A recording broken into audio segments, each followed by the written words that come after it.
Bismillahirrahmanirrahim. Assalamualaikum warahmatullahi wabarakatuh. Kepada yang terhormat Ibu Kepala Sekolah SD Negeri Kemasan 2, Ibu Sriyanti SPD MPD, yang kami hormati Bapak Ibu Guru Pendidik dan Tenaga Kependidikan SD Negeri Kemasan 2 Surakarta. Alhamdulillah, terima kasih saya sampaikan bahwasanya Bapak Ibu kali ini bisa meluangkan waktunya untuk menyimak, atau di sini saya akan memaparkan diseminasi tentang aksi nyata saya modul 1.4, yaitu menyebarkan pemahaman dan pengalaman penerapan budaya positif. Saya sampaikan dulu sholawat serta salam senantiasa kita curahkan kepada junjungan kita Nabi besar Muhammad SAW, yang kita nantikan syafaatnya pada yaumul akhir.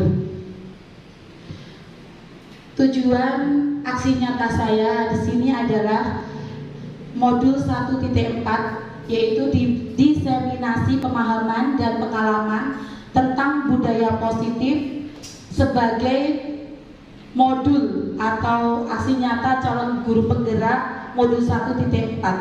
Di sini di dalam saya sudah mempelajari modul 1 yang terdiri dari beberapa submodul dari modul 1.1 sampai 1.4. Saya ucapkan selamat datang para guru hebat. Mari belajar bersama, berkolaborasi, saling mendukung demi mewujudkan disiplin positif di sekolah kita tercinta ini.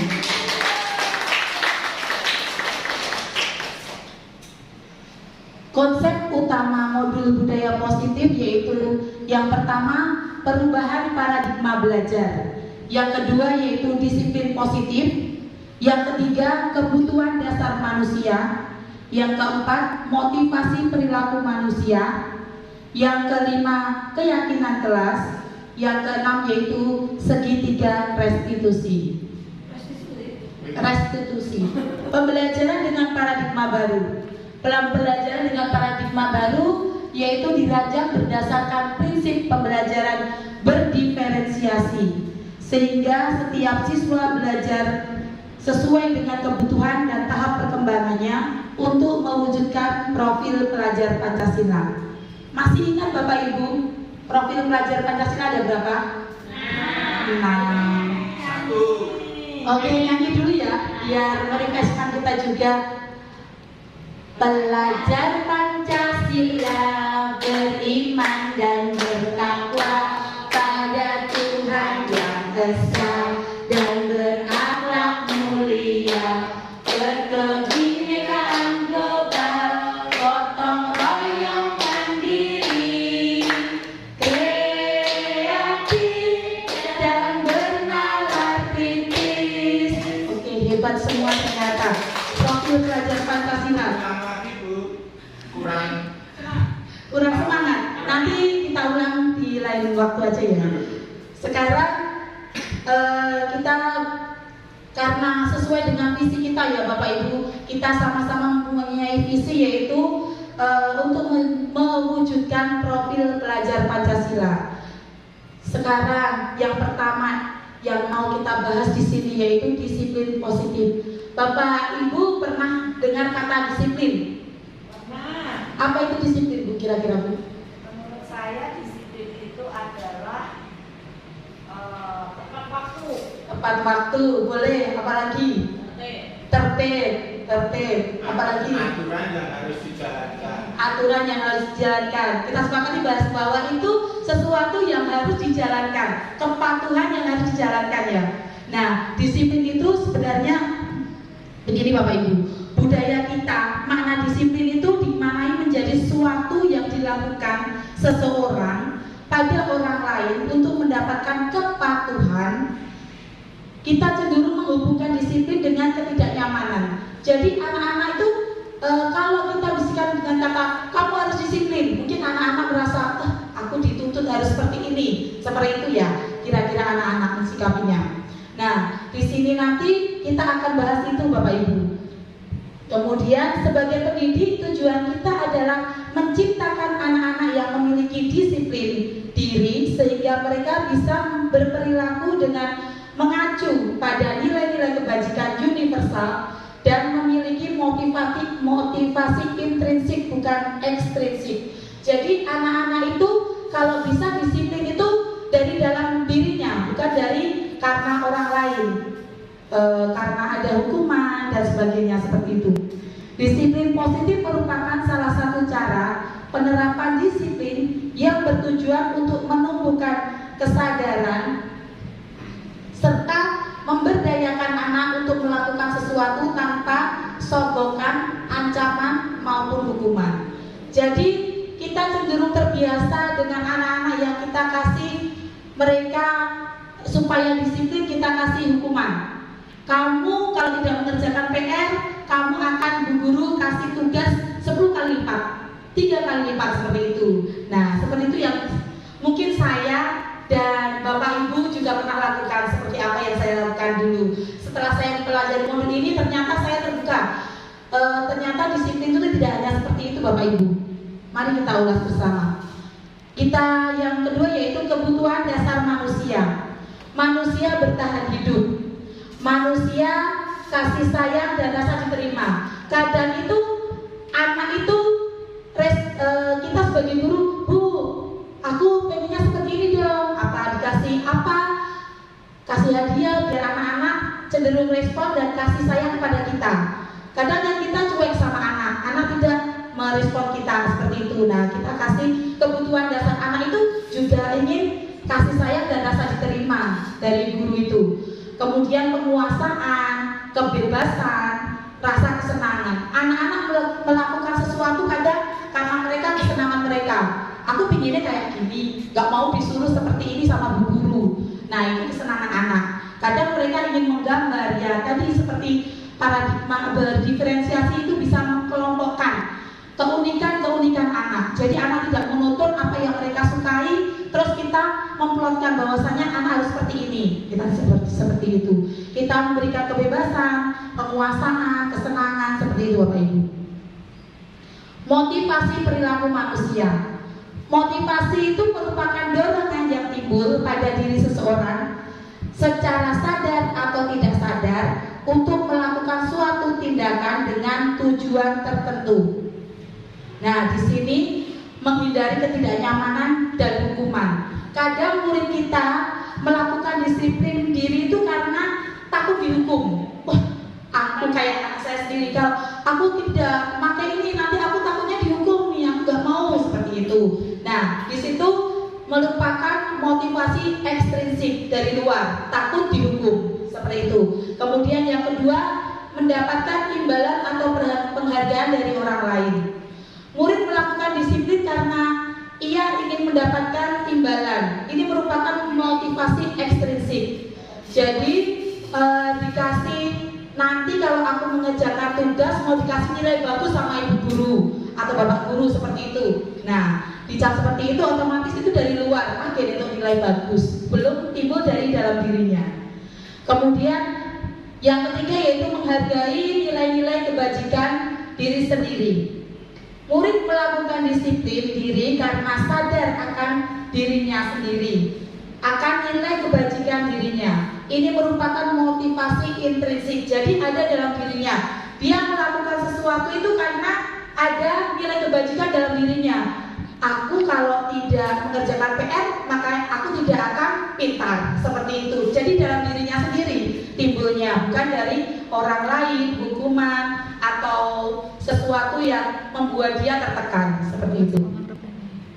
Kemudian konsep disiplin dengan identitas gagal, yaitu hukuman. Hukuman itu sangat menyakitkan apa tidak Bapak Ibu? Iya ya, kadang kita terlena, kita memberi hukuman yang mungkin anak-anak kurang bisa menerima juga. Hukuman bisa mengakibatkan ketidaknyamanan. Murid merasa takut, kemudian murid merasa terpaksa ini, memaksa dan terpaksa. Kemudian murid menyembunyikan kesalahan. Jadi kenapa kamu tidak mengerjakan PR? Aku kemarin lupa tuh. Nah seperti itu. Jadi mereka menyembunyikan kesalahan. Mereka bilang lupa padahal tidak mengerjakan, seperti itu. Kemudian murid menjadi rendah diri. Kalau dihukum, kamu nanti nggak usah pakai sepatu selama mata pelajaran saya, seperti itu. Ya, di situ anak menjadi rendah diri atau menjadi aku nanti jadi bully dari teman-temanku karena aku tidak mengerjakan PR, seperti itu. Kemudian penghargaan itu bisa membuat ribet ya Bapak Ibu, tapi itu merupakan motivasi ekstrinsik dari luar juga. Jadi memberikan penghargaan itu tidak efektif, kemudian merusak hubungan atau sifat iri dengan teman-temannya. Dia mendapatkan aku tidak, seperti itu. Jadi temannya merasa iri. Kemudian mematikan kreativitas anak. Anak ingin berkreativitas. Nah, temannya bisa, kita kasih penghargaan. Nah, anaknya yang ingin itu, aku takut kalau nanti aku tidak sebaik dia, seperti itu. Nah, kemudian kita menghukum dengan sistem ranking. Dulu kita memang rankingan itu sangat diagung-agungkan sama orang tua. Nah, di situ orang tua juga seperti itu. Anak yang mereka merasa minder, anak yang ranking terakhir, mereka merasa minder dan takut malah ke sekolah, mereka jadi bully sama teman-temannya, seperti itu. Nah, itu merupakan identitas yang gagal Bapak Ibu. Kemudian merampas hak anak untuk menghargai dirinya. Jadi seolah-olah anak tidak dihargai, apa yang mereka kerjakan selalu tidak dihargai dari kita umpamanya seperti kita ke anak kita. Nah, kamu nanti sudah bisa baca ya satu kalimat. Nanti kalau kita anak sudah bisa baca satu kalimat, nanti ibu belikan es krim deh. Nah, seperti itu. Nah, merasa kenapa aku bisa seperti ini tapi hanya dengan es krim, seperti itu kan, itu merasa anak itu, Bu, aku sudah bisa baca, seperti itu. Nah, tapi kadang orang tua mengasih ribetnya, nanti kamu tak belikan ini, padahal itu sesuatu yang gagal membentuk pola pikir anak, karena hak dihargai itu jadi tidak ada, seperti itu. Kalau kita kasih motivasi, ditingkatkan lagi ya nak, besok lebih baik lagi dari kali ini. Nah, itu anak-anak akan lebih tertarik dan lebih memotivasi dirinya sendiri. Nah, yang di sini yang selanjutnya yaitu konsep disiplin dengan identitas sukses. Itu kan konsekuensi. Bapak Ibu pernah mendengar arti konsekuensi? Konsekuensi apa itu konsekuensi? Pernah ya. Konsekuensi apa yang harus dijalankan dan diperbuat orang itu. Jadi kalau kita menerima suatu kesalahan, kita harus menerima konsekuensinya apa yang kita lakukan. Seperti penguatan jangka pendek. Kalau konsekuensinya penguatan jangka pendek dan sebentar aja, tapi dia sudah menstimulus, nanti dia baru sebentar tapi sudah kena. Ini bagus nak, terus ditingkatkan lagi ya. Seperti itu sudah jangka pendek. pendek, tapi itu nggak berpanjang, tapi anak-anak langsung aku bisa berubah nanti dalam waktu dekat ini. Nah seperti itu. Kemudian perlu monitoring berkelanjutan. Jadi dengan adanya konsekuensi ini kita akan berkelanjutan. Nanti anak kita lanjut lagi, dia sudah baik, sudah tertib dalam memakai atribut sekolah. Nah bisa ditingkatkan lagi untuk tertib di kelasnya, untuk membuang sampah yang kita jalankan di sekolah. Nah seperti itu Bapak Ibu. Jadi monitoring berkelanjutan terus menerus.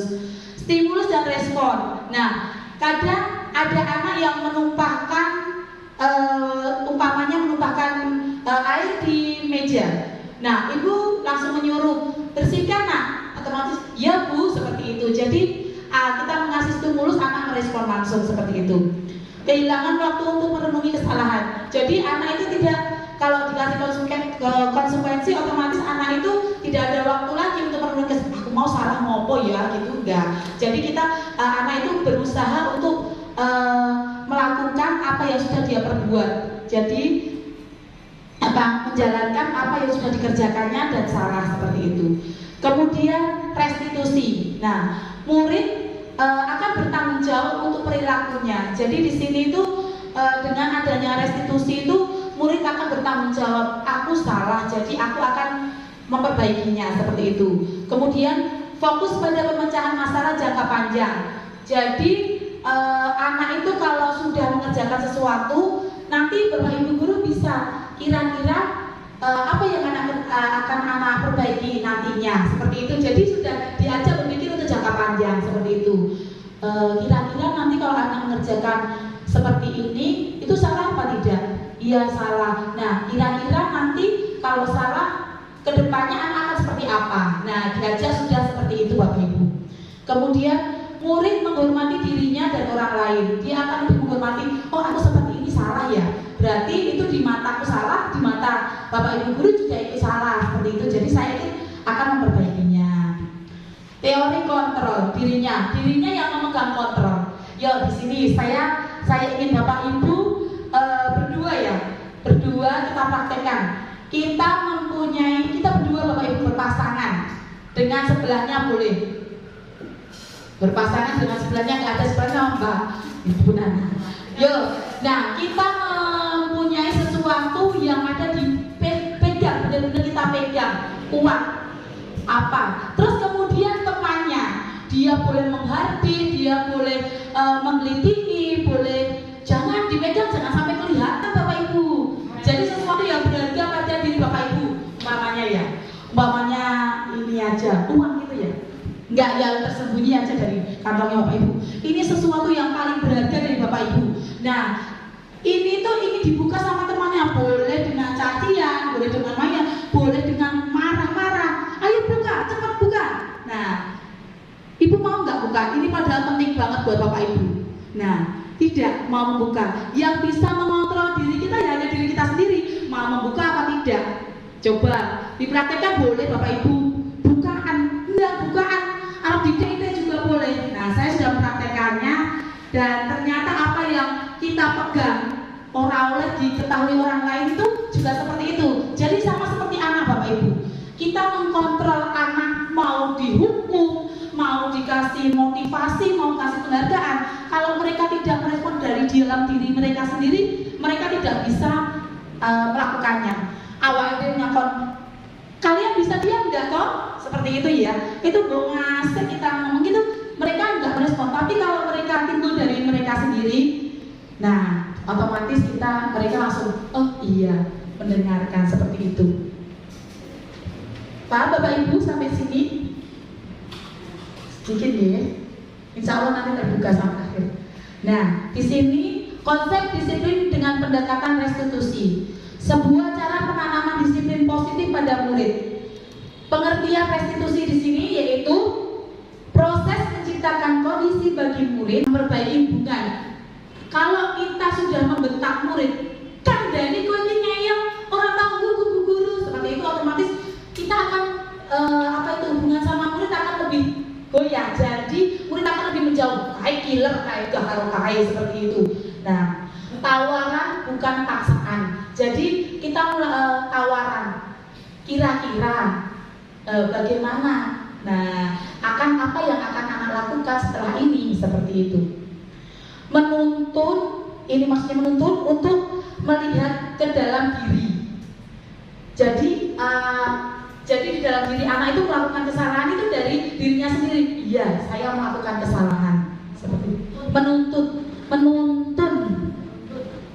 Iya. Jadi melihat di dalam dirinya kalau dia memang melakukan kesalahan. Mencari kebutuhan dasar yang mendasari tindakan tersebut. Jadi kebutuhan dasar apa yang dia inginkan? Kok bisa? Memangnya dia pengen kasih sayang. Di rumah dia kurang kasih sayang, di sekolah pengen perhatian sama bapak ibu gurunya, itu juga bisa. Jadi kita harus melihat kebutuhan dasar anak itu yang diperlukan apa. Dia ingin menjadi dikasih sayangi atau sebagainya. Kemudian fokus pada karakter bukan tindakan. Jadi karakternya anak itu seperti apa? Karakternya dia cenderung ke arogan, tidak mau menerima. Nah, kita lebih sebagai teman, pemantau, seperti itu Bapak Ibu. Menguatkan dan fokus pada solusi. Jadi ada solusi setelah itu. Dia melakukan kesalahan, tapi dia juga suruh mencari solusinya seperti apa. Nah, di sini perbedaan ya Bapak Ibu. Contoh kasus siswa sering tidak mengerjakan PR. Nah, kalau Bapak Ibu guru di dalam menghukum itu, guru menghukum siswa tersebut hormat bendera 10 menit. Nah, itu namanya hukuman ya, betul ya Bapak Ibu. Hukuman ya seperti itu. Jadi guru marah dan anak menjadi takut. Sekarang kamu hormat bendera. Nah, seperti itu 10 menit. Nah, itu merupakan hukuman. Kemudian konsekuensi. Guru memberikan konsekuensi untuk mengerjakan PR saat istirahat atau dikerjakan sebanyak 3 kali lipat. Karena dia tidak mengerjakan PR, konsekuensinya harus mengerjakan waktu istirahat atau dia mengerjakan 3 kali lipat. Di situ Bapak Ibu. Jadi itu merupakan konsekuensi yang harus dia terima. Guru tegas dan siswa menghormati peraturan. Nah, karena sudah ada aturan, jadi siswa menghormati peraturan yang telah disepakati. Kemudian restitusi. Guru menanyakan keyakinan kelas dan membantu siswa menyelesaikan masalahnya.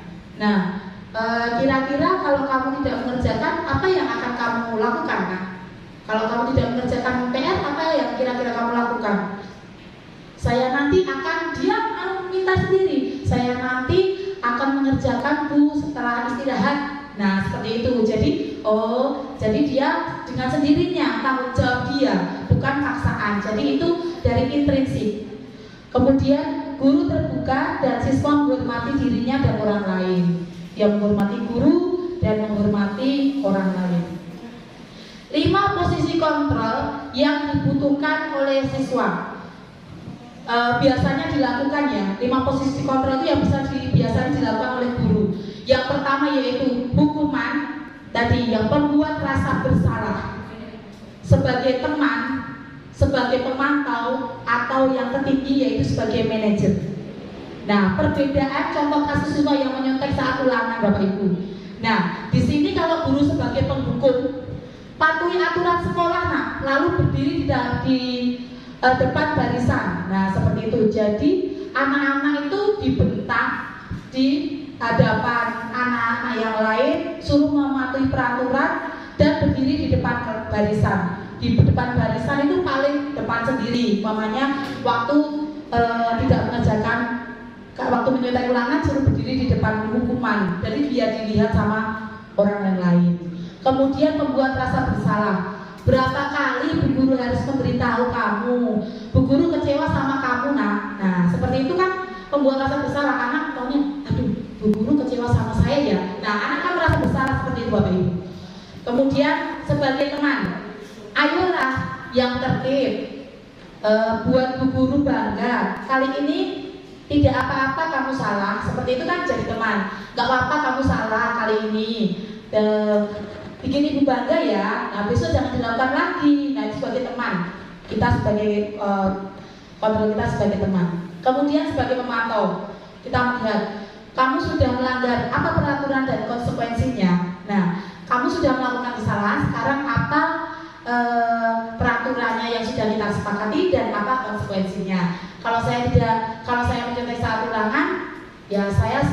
nilai dikurangi nilainya Bu, makanya seperti itu. Jadi konsekuensinya ada. Kemudian ini maaf Bapak Ibu, ini di sini manajer ya. Di sini manajer, apakah kamu tahu kesalahanmu? Kira-kira bagaimana kamu akan memperbaiki kesalahan ini? Nah, anak diajak untuk memperbaiki kesalahannya. Ya, diajak berpikir kritis ya. Jadi anak mencari solusinya sendiri. Kira-kira saya melakukan kesalahan dan saya akan memperbaikinya. Sekarang keyakinan kelas Bapak Ibu. Mengapa keyakinan kelas? Kenapa tidak peraturan kelas saja ya kira-kira? Kalau peraturan kelas tadi kan lebih memberatkan, seolah-olah anak dituntut harus ya gitu ya bahasanya. Kalau keyakinan sekarang gini, mengapa kita memiliki peraturan tentang penggunaan helm pada saat mengendarai kendaraan bermotor atau roda 2? Kira-kira kenapa? Kok ada peraturan seperti itu? Iya, untuk keselamatan. Betul, untuk keselamatan ya. Sekarang, mengapa kita memiliki peraturan tentang penggunaan masker dan mencuci tangan setiap saat? Untuk apa? Kesehatan ya? Ya, kesehatan ya, lebih bersih gitu ya. Jadi kita tidak tertular penyakit ya waktu itu. Nah di sini kita kalau peraturan itu harus benar-benar keyakinan peraturan itu harus dijalankan. Nah, di sini kalau itu kan sudah dari pemerintah ya Bapak Ibu. Nah, sekarang kita lakukan di kelas kita. Seperti apa? Kita bentuknya tidak peraturan untuk keselamatan, jadi untuk kesehatan seperti itu, tapi kita buatnya di kelas. Kira-kira apa ya yang guru bersama murid? Nah, saya sebelumnya sudah melakukan keyakinan kelas bersama anak-anak ya. Kita tawarkan, kita mengajak diskusi anak tentang keyakinan kelas. Apa yang boleh dan tidak boleh anak-anak lakukan. Kita tidak boleh ngobrol Bu, kita tidak boleh nanti kalau kita gojek nanti, nah seperti itu, nah diskusi sama anak. Kemudian yang kedua merumuskan peraturan menjadi keyakinan. Nah di situ tadi seperti merumuskan peraturan menjadi keyakinan, kita bahwasanya anak itu diyakinkan bahwasanya ini untuk kita sendiri. Nah kembali ke kita sendiri. Perlakuan baik itu nanti kembali ke kita sendiri. Nah, anak-anak bersemangat untuk kalau kita buat bersama, otomatis kita harus sepakati bersama. Nah, keyakinan kelas itu langsung timbul dari diri anak-anak. Kita tidak boleh gojek Bu. Jadi di situ kita mengambil kata yang baik yaitu positif, yaitu saling menghargai dan menghormati seperti itu. Nah, nanti di situ saling menghargai, jujur seperti itu. Nah, kita tempelkan di depan Bapak Ibu peraturan kelas itu, kesepakatan kelas itu kita tempelkan di depan, kita sepakati bersama. Yang tidak baik kita buang, yang tidak kira-kira nanti apa yang jelek kita tidak ambil, yang baik kita ambil. Bismillahirrahmanirrahim. Assalamualaikum warahmatullahi wabarakatuh.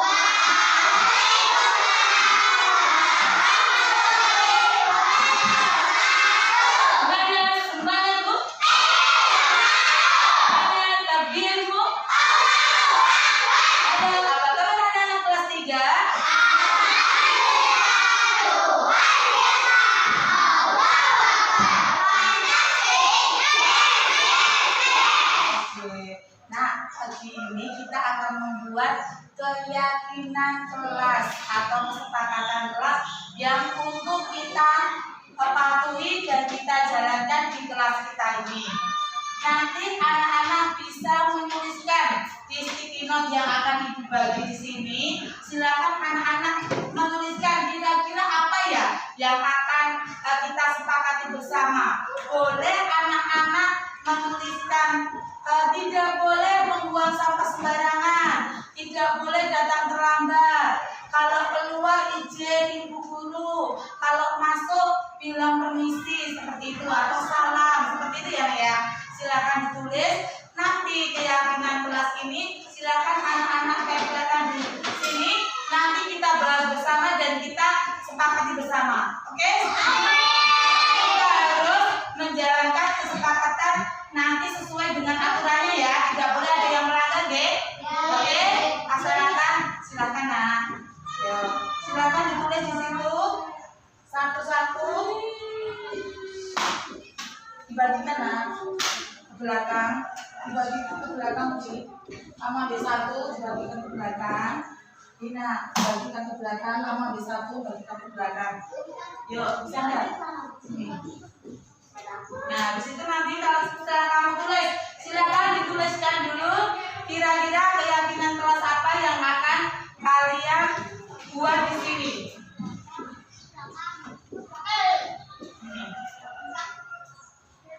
Ya, silakan ditulis anak-anakku.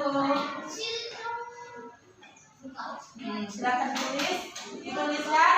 Kalau sudah nanti silakan tempel di depan papan tulis.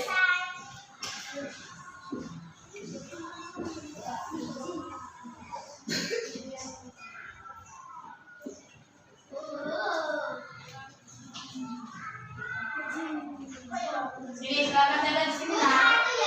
Satu saja, silakan. Tempelkan di sini. Mas juga sudah apa belum? Ya silakan tempelkan Mas. Oke. Nah, yuk ada lagi. Ya silakan tempel.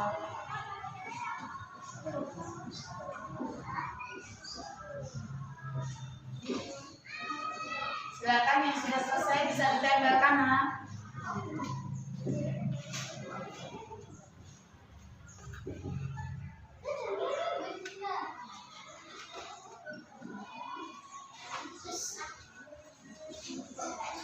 Boleh silakan ditempel Nak. Nah, tempelkan. Gak apa-apa, sini kalau sana sih mau lagi. Ya, ini gak apa-apa. Ya, tempelkan. Ya. Tempelkan, ya tempelkan. Oke. Balik kamu.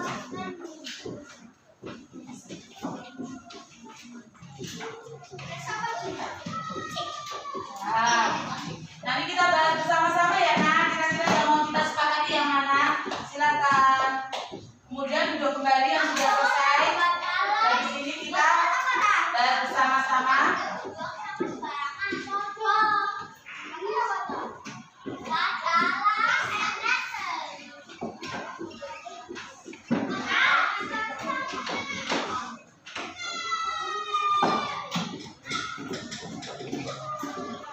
Oh, sudah semuanya?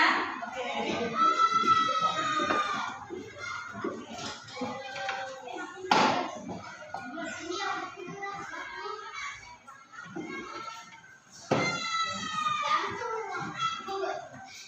Silakan ditempel.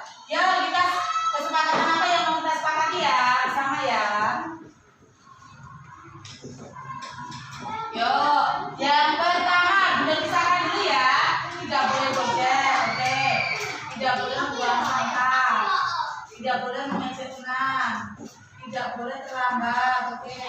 Tidak boleh berantem. Tidak boleh membuang sampah sembarangan. Tidak boleh terlambat. Tidak boleh berantem dari sini. Tidak boleh mengejek.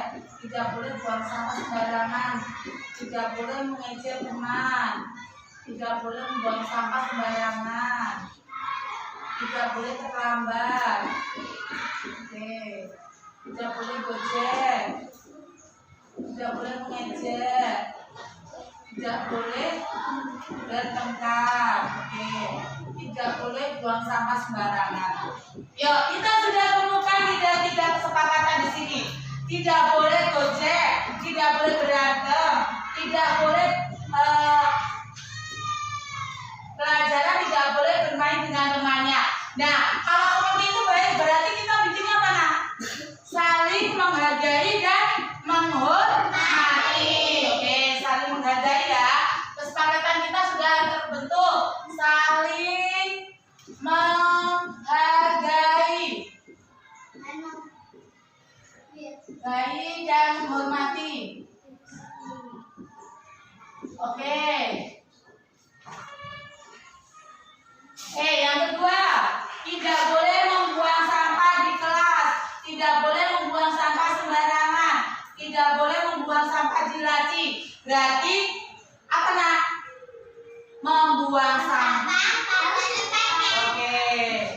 buang sampah pada tempatnya.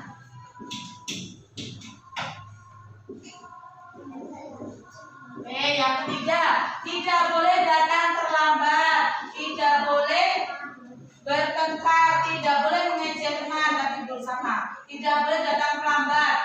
Nah, apa berarti nak? Disiplin. Oke, disiplin. Oke, yang keempat, tidak boleh berbohong. Apa nak berarti? Jujur. Oke. Nah, jika tidak mengerjakan PR, tidak boleh berbohong, oke ya. Oke, kita sepakati keyakinan kelas ini. Empat ini bisa dilaksanakan dengan sungguh-sungguh. Oke, kita sepakati ya. Oke, yang pertama apa nak?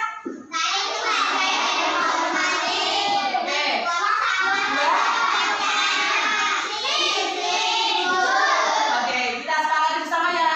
Tepuk tangan buat anak-anak semuanya. Tepuk tangan soleh.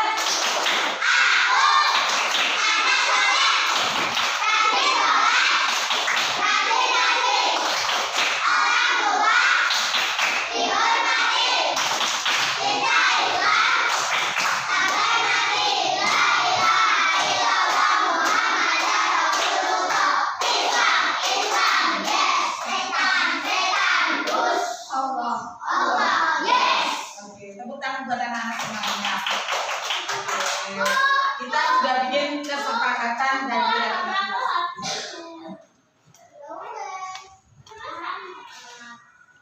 Konsep utama modul budaya positif lebih abstrak dari peraturan. Jadi ini seperti kelihatan Bapak Ibu, kalau keyakinan kelas itu lebih terasa daripada peraturan. Kalau peraturan sepertinya memberatkan, tapi ini keyakinan yang kita yakini. Jadi anak-anak bersungguh-sungguh seperti itu. Kemudian berupa pernyataan yang universal. Jadi seperti contohnya tadi, tidak boleh gojek, tidak boleh bermain sendiri waktu diterangkan Bapak Ibu. Nah, saling menghargai, saling menghormati, seperti itu. Dibentuk dalam bentuk positif. Nah, kata-kata yang positif tidak boleh seperti itu, jangan digunakan. Jadi kita bisa menggunakan bahasa-bahasa yang lebih tidak yang positif seperti itu. Saling menghargai, saling menghormati, seperti itu. Sedikit saja agar mudah diingat.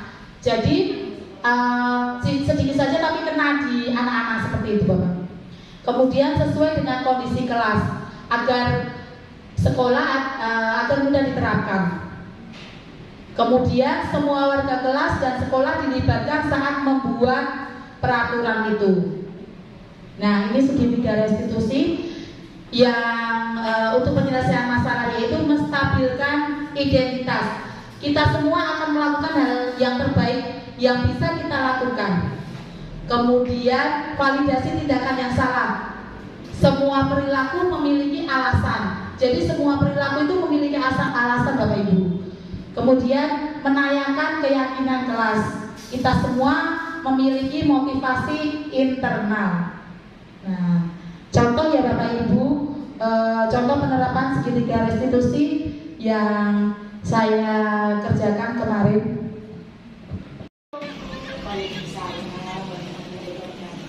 Bagaimana kabar kita hari ini? Baik Bu. Alhamdulillah. Kira-kira Mas Jupanda kita lihat seperti ini tahu nggak? Kenapa? Tidak tahu. Tadi waktu pelajaran ganti angan Mas Jupanda mencontoh ya? Iya, tidak apa-apa ya. Setiap orang itu pernah melakukan kesalahan. Ini kita melakukan kesalahan. Tetapi di sini kita tidak mencari siapa yang benar dan siapa yang salah, tetapi kita mencari solusi dari masalah itu. Kira-kira Mas Jupanda masih ingat tidak keyakinan kelas yang telah kita buat ke sana? Oh, jujur. Jadi kalau jujur itu tidak boleh kan? Jadi kalau mencontek Mas Jupanda melakukan kesalahan. Jadi Bunda mau tanya, kira-kira Mas Jupanda ingin memperbaiki caranya kira-kira untuk memperbaiki diri? Nah, belajar tiap malam. Kemudian bermain hati terus. Ya, senang-senang itu buat supaya kita bisa disiplin positif. Nah, semoga Mas Devanda bisa menjaga disiplin positif itu dan tidak menjadi lagi demi masa depan yang lebih baik ya. Terima kasih ya Mas Devanda, semoga tidak diulangi lagi ya. Tetap semangat ya. Waalaikumsalam warahmatullahi wabarakatuh. Masuk.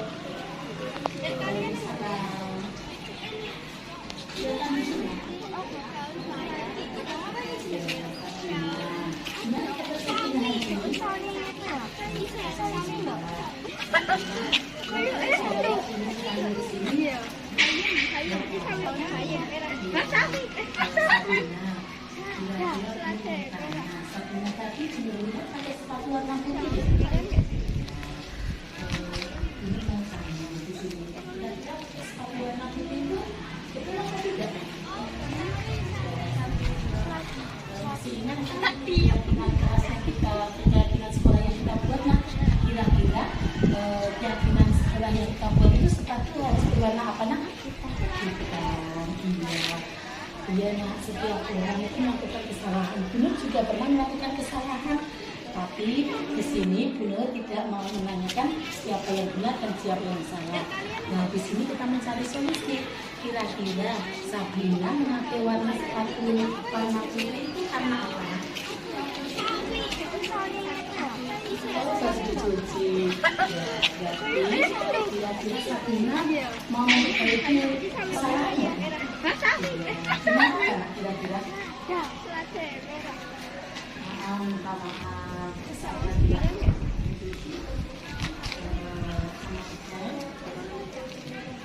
Iya, memakai sepatu warna hitam. Kira-kira apa yang mau dijalankan? Setiap hari sampai hari ini. Iya, kita sekali. Terima kasih ya Sabrina. Jadi keyakinan kelas itu keyakinan sekolah itu kita jaga supaya anak-anak disiplin ya. Sabrina semoga tambah disiplin dan memakai sepatu warna hitam lagi ya waktu upacara dan waktu hari biasa. Terima kasih ya Sabrina. Tetap semangat ya.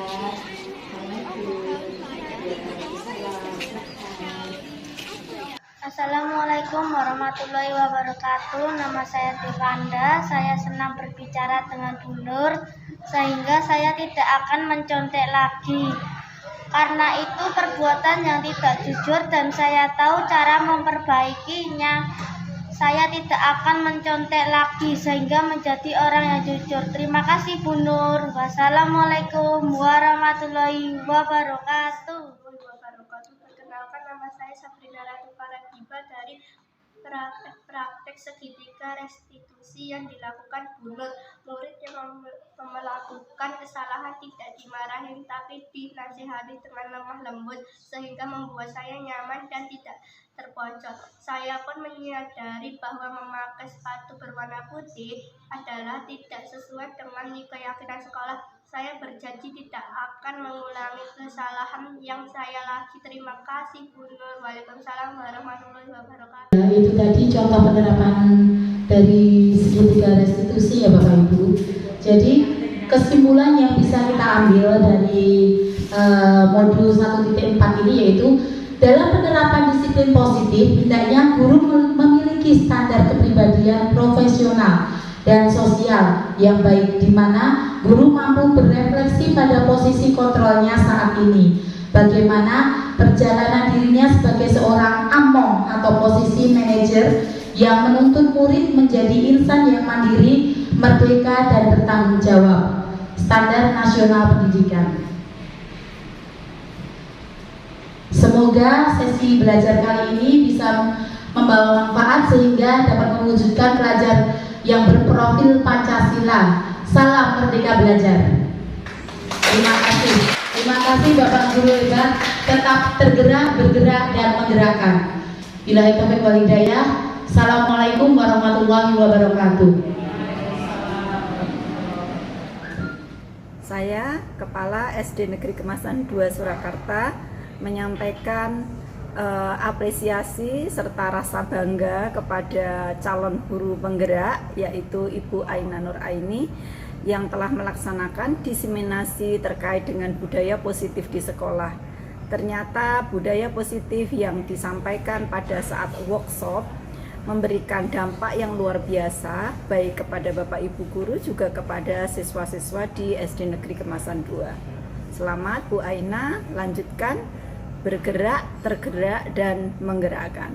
Saya Santi Nur Halimah sebagai guru SDN Negeri Kemasan 2 memberikan apresiasi kepada Ibu Aina Nur Aini sebagai calon guru penggerak di SDN Kemasan 2. Semoga harapan saya untuk Ibu Aina Nur Aini menjadi guru penggerak dan memberikan semangat bagi teman-teman yang lainnya.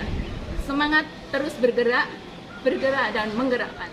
Tepuk satu jari, senyum dilebari, tepuk dua jari, sapa pagi hari, tepuk tiga jari, salam ibu berdiri, tepuk empat jari, sopan santun diterapi, tepuk lima jari, 5 SFIS.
Assalamualaikum warahmatullahi wabarakatuh.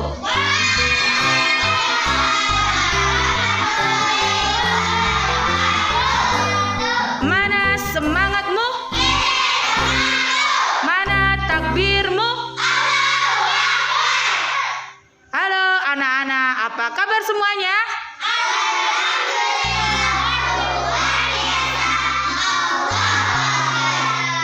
Fantastic. Yes. Oke. Semangat pagi.